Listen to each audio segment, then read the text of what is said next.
நடிகர் விஜய்க்கு நீங்க சொல்ல வேண்டிய அறிவுரை என்ன? நான் அறிவுரை சொல்ல முடியாது பாஸ். அவர் வந்து வளர்ந்த நடிகர், அவருக்கு நான் என்ன அறிவுரை சொல்றது? அரசியல்வாதியா நீங்க அவருக்கு சொல்ல அரசியல்வாதி, அவர் அரசியல்வாதியை நான் இன்னும் ஏத்துக்கல. ஃபீல்டுக்கு வந்துட்டாரு. இனிமே அவர் கொள்கை என்ன, கோட்பாடு என்ன, what is going to to, இதெல்லாம் கேட்டா பெரிய பிரஸ் மீட் தரணும் பாஸ்.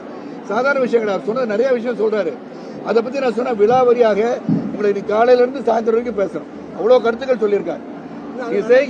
எக்கனாமிக் ஸ்ட்ரென்த் உருவாக்கும், எல்லாருக்கும் வீடு கட்டுற வசதியை உருவாக்குன்னு சொல்றாரு.